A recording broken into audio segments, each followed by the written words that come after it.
तो फिर ये हमारा मैथ्स का पेपर है, आईसीएसई क्लास 10 मैथ्स का पेपर।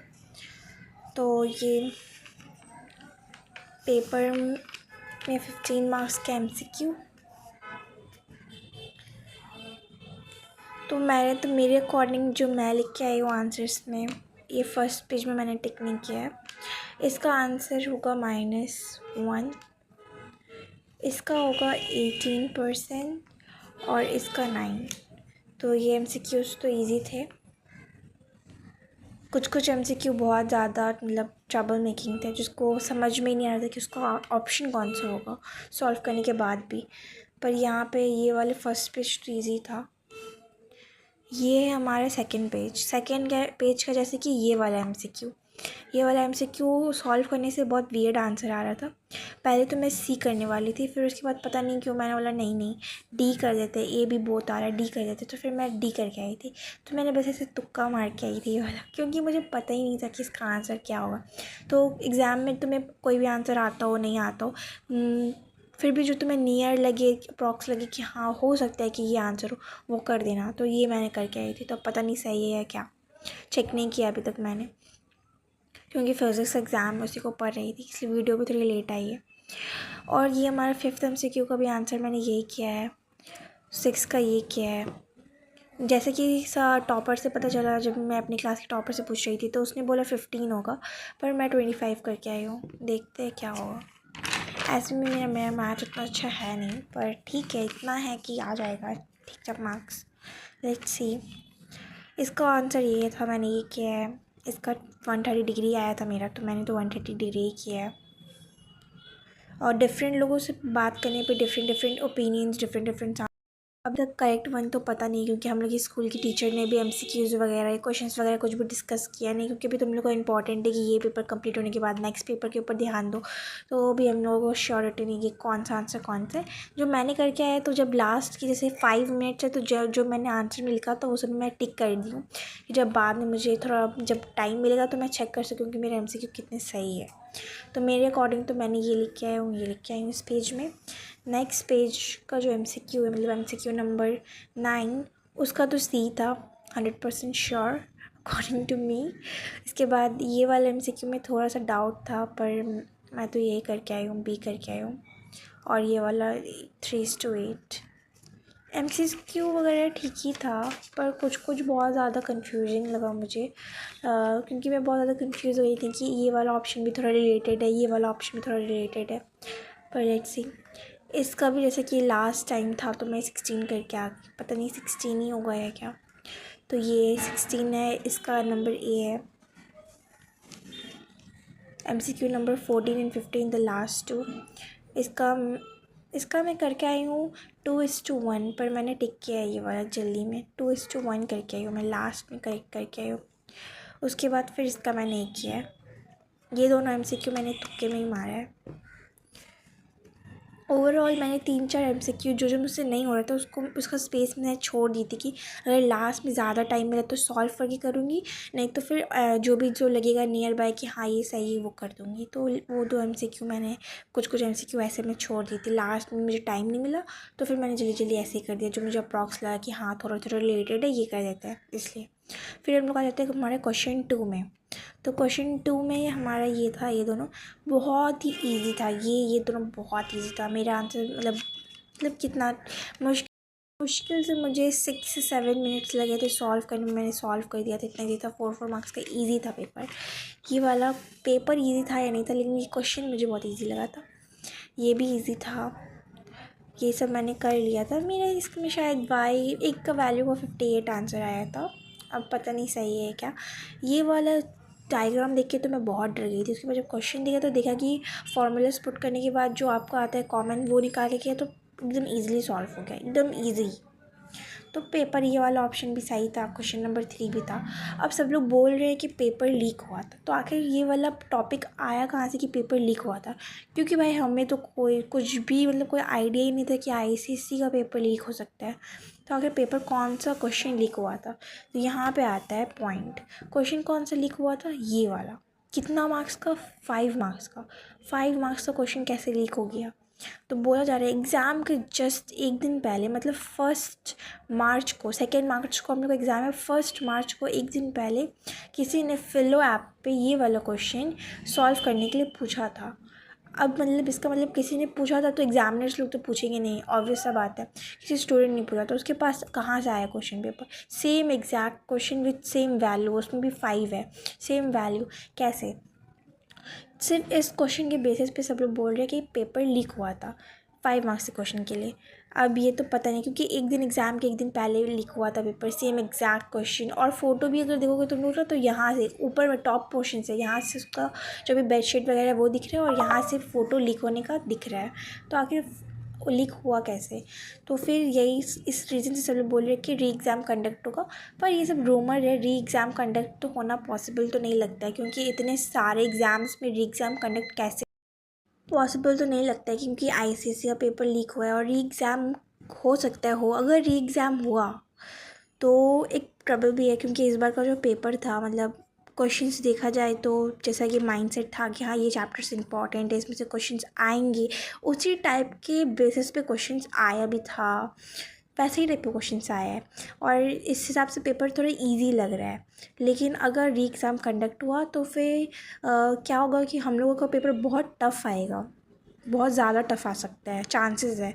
तो अच्छा है कि भाई 5 मार्क्स के वॉर में के चक्कर में 80 से कम हो जाएगा मार्क्स, इससे बेटर है कि री एग्ज़ाम कंडक्ट ना हो। और इतना मेहनत भी नहीं है कि सब पेपर देने के बाद दोबारा मैथ्स के लिए पढ़ो और दोबारा री एग्ज़ाम दो, इतना तो नहीं कर सकते भाई, अकॉर्डिंग टू मी।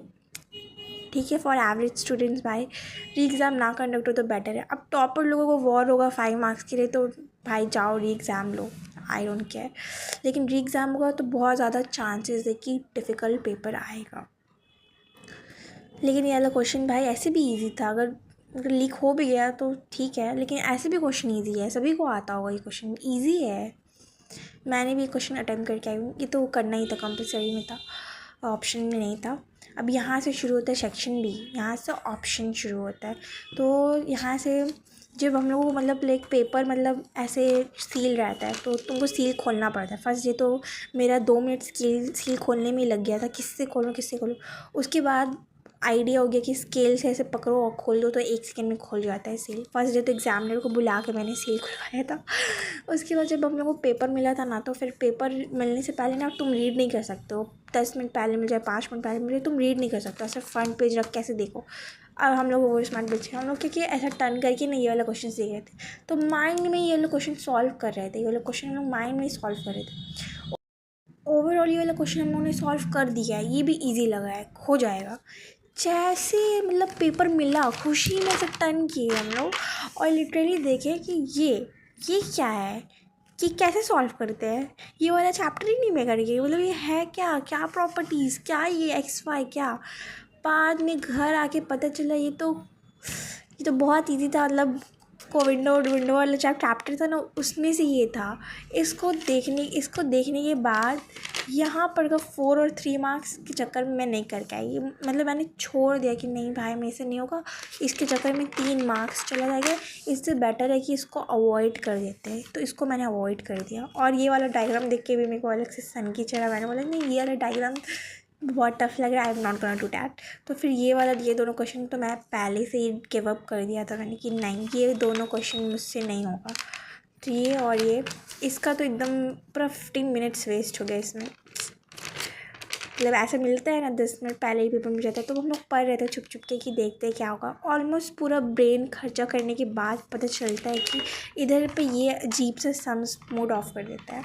फिर हम ये वाला सम्स मैंने नहीं किया, ये भी नहीं किया, क्योंकि इसका डायग्राम देख के थोड़ा पैनिक मोड में आ गई थी। उसके बाद फिर यहाँ से स्किप करते हैं, फिर मैं डायरेक्ट गई सेक्शन बी से, स्टार्टिंग वाले पॉइंट से।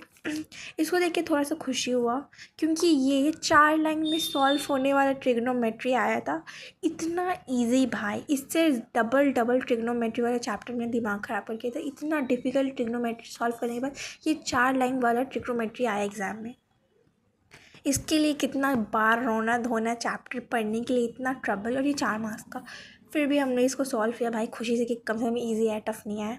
ये जीएसटी इतना पिद्दू सा जीएसटी वाला, मतलब क्या बोला जाए, डिस्काउंट निकाल के इसका अमाउंट निकाल लो टोटल इजी था मैथ्स का पेपर, जितना सोचा था उतना डिफ़िकल्ट नहीं आया था, इजी था। उसके बाद ये यहाँ पे आता है, ये भी लगभग हो गया था भाई, इसका छोड़ो, ये भी तो इजी था। इसको पहले मतलब प्रूफ किया मैंने, उसके बाद फिर इसका एरिया निकालने के लिए कोई भी दो वैल्यू निकला था उसको एरिया निकाल लिया था, ये भी ईजी था।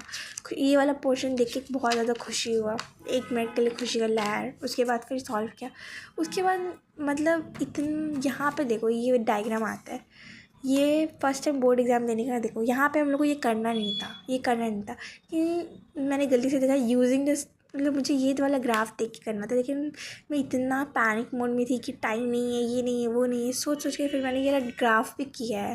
लास्ट में मैंने पहले ये ग्राफ ही किया है, मतलब ये करने की ज़रूरत नहीं था, 3 मार्क्स का ही था, लेकिन मेरा दिमाग चल नहीं था, तो फिर ये वाला ग्राफ ड्रॉ किया है। व्हाटएवर स्टूपिडी, छोड़ो।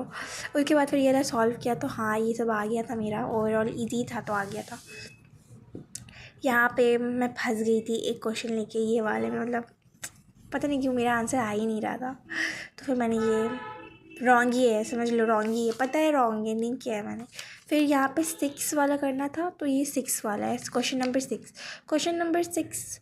यहाँ पे स्टेप डिवीजन वाला मेथड था, तो मैं कंफ्यूज हो गई थी स्टेप डिवीजन वाला मेथड में, तो मैंने बोला नहीं इसमें हो सकता है कि मेरा कुछ पॉइंट लेके गलत हो जाएगा, तो 3 मार्क्स चला जाएगा, इससे बेटर है कि मैं ये ना करूँ। तो ये मैंने एंड मोमेंट में क्वेश्चन लिख कर काट के मैंने ये वाला नहीं किया है, और मैं चली गई 7 में। ये 5 मार्क्स का था, लेकिन मैं पूरा श्योरिटी सी थी, क्योंकि वो तुम लोगों को ना बुक भी मिल जाता है जिसमें साइन कॉस थीटा सबका वैल्यू लिखा रहता है, तो इजी रहता है। तो फिर उससे करके, और ये प्रैक्टिस भी किया था, हाइट एंड डिस्टेंस का है ये तुम्हारा, तो ये मेरा हो गया था। तो 5 मार्क्स दिया, तो मैंने सोचा चलो अचीव करने में क्या है, ये कर लेते हैं। ये भी हो गया था, ये भी हो गया था, ये दोनों मैंने कर लिया था। ईजी लगा था मुझे, पता नहीं क्यों पर मुझे ईजी लगा था, तो मैंने ये दोनों ही कर लिया।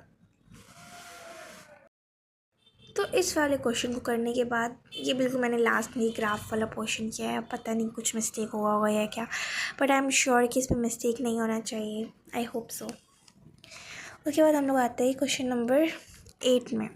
क्वेश्चन नंबर 8 में मतलब ये वाला मैंने मतलब ऑलरेडी मैंने क्वेश्चन नंबर 4, 5 सॉल्व कर लिया था, 6 छोड़ दिया था, 7 कर दिया, तो ये मेरे पास लास्ट ऑप्शन था कि मैं 8, 9 में से कोई एक कर दूँ। पहले मैंने बोला था कि मुझे ये 9 का ये डायग्राम देख के, ये वाला डायग्राम देख के मेरा कॉन्फिडेंस लूज हो गया था, तो मैं नहीं, बल्कि ये बहुत ईजी चीज़ था जो मैंने बहुत अच्छे से प्रैक्टिस किया था, लेकिन बस सिर्फ और सिर्फ ये डायग्राम देख के मैं छोड़ के आ गई कि कुछ अगर हो गया टोटल वाला फार्मूला में कर्व सरफेस एरिया को लेके कुछ अगर इशू हुआ तो फिर गलत हो जाएगा।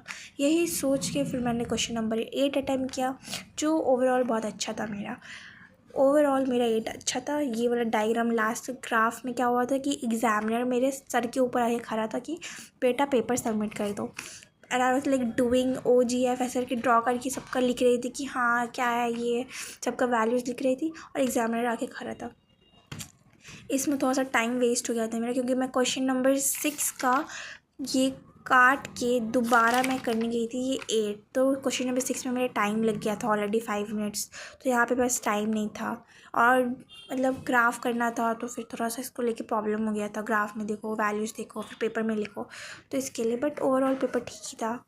तो ये हो गया मेरा मैथ्स का पेपर, मतलब सबसे ख़तरनाक पेपर अकॉर्डिंग टू मी, क्योंकि मुझे मैथ्स बिल्कुल पसंद नहीं है, सॉरी मैथ्स, बट क्या बिल्कुल पसंद नहीं है। तो फाइनली मैथ्स का पेपर ठीक हो गया, और आई होप सो कि SSC रीटेस्ट ना ले, अगर ले भी लेगा तो कोई प्रॉब्लम नहीं है, लेकिन दोबारा एग्ज़ाम के बाद, मतलब मैथ्स फिज़िक्स सब एग्ज़ाम होने के बाद अगर रिकंडक्ट करेगा एग्ज़ाम, देन मेरा सारा मेहनत 24 घंटा 25 घंटा पढ़ते थे भाई, सिर्फ इस 5 मार्क्स से पिद्दू से क्वेश्चन के लिए दोबारा एग्ज़ाम कंडक्ट होगा। इतना देर तक पढ़ने के बाद, पूरा साल मेहनत करने के बाद, एग्ज़ाम देने के बाद दोबारा एग्ज़ाम देने का हिम्मत, स्ट्रेस इतना नहीं है भाई, कैपेबिलिटी भाई नहीं कर सकते भाई, इतना मैनेज नहीं हो सकता।